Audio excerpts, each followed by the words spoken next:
Hi everybody, I'm DJ Foster here at Grand Valley State football practice on Thursday, October 27th as the Lakers prepare for the Michigan Tech Huskies in their annual homecoming game this weekend. I'm joined by Grand Valley State head football coach Matt Mitchell. Coach, before we talk about this weekend's game, let's look back at last weekend. You're riding a 4-game win streak now after a 57-10 win in the Anchor Bone rivalry against Ferris State. You've outscored your last 4 opponents 230-55. I mentioned this on the radio last weekend on the sideline, was that the guys seem like they've got their swagger back, a lot more confidence. I'm sure you don't want your guys to be complacent, but it's got to be nice to kind of see that they're believing in themselves. Do you feel the same way? Yeah, I mean, basically it's reinforcement of the message that we've been giving them earlier in the season. We're executing. Saturday we executed at a pretty high rate on the offensive side of the ball, and consequently we scored some points. So I think our success on offense the past 4 games is a combination of our quarterback's playing better. Overall on offense, we're executing at a higher rate. And then, again, we haven't necessarily, in all 4 of those opponents weren't the strongest defenses we've played too. So it's not like we're going against the 85 Bears every single week. Sure. And, you need to make sure that everything you talk about, there's some perspective to things, because it's getting a little bit rougher in terms of the defenses we're facing, obviously starting Saturday.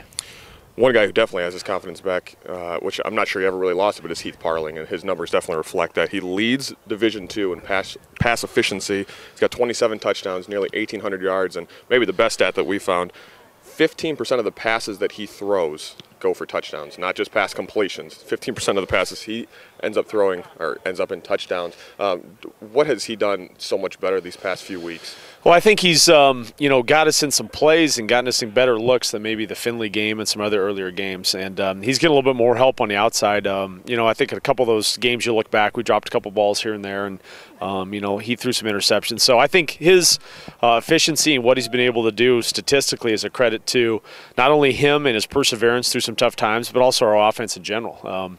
We're protecting him very well. We haven't given up a lot of sacks. He's very comfortable back there. We got guys making plays down the field, and then our coaching staff's putting him in some pretty favorable positions with the plays that we're calling too. So I think if you asked Heath, he'd say the same thing, that where he's at statistically is it's a culmination of a lot of different people working together. Let's expand that to a broader horizon. When you look at the top 30 quarterbacks in terms of pass efficiency, half of the GLIAC quarterbacks are there, and they're all 6 of them are underclassmen. Heath's first. Jonathan Jennings, the sophomore from Saginaw, is 3rd. Mickey Moner from Wayne State, he's a junior, he's 7th. Chris Mills from Indy, he's a sophomore, he's 9th.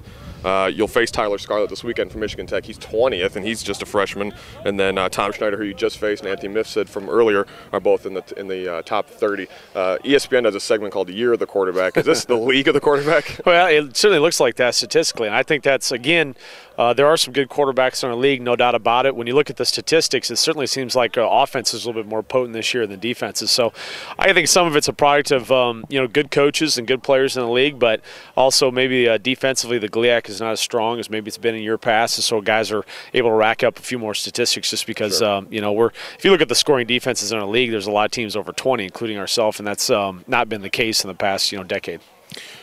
Michigan Tech comes in this weekend. You guys have both identical records, 5-3 overall, 4-3 in the GLIAC. Obviously, you felt them 20-17 last year. People in the media like to make it out to be a revenge game. Do you guys kind of talk about that, or what's kind of your mindset? Well, no, I don't think so. I don't think it's a revenge game from a couple standpoints. One, that's not really how we operate down here.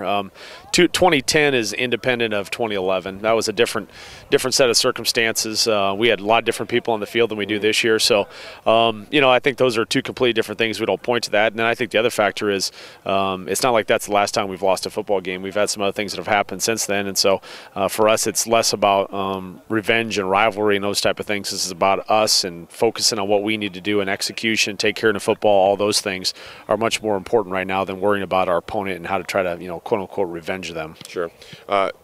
You bring in the number 1 offense in the conference. Michigan Tech brings in the number 1 defense. Something's got to give. What does your offense need to do to be better than Tech's defense? We've got to be able to run the ball. And, we've had success against that. This is going to be probably the most difficult front we've faced in a while. Not really in terms of like movement, stuff like that, just physical. Their defensive ends, both Vanderlyn and Storm, are very big kids. They're very physical.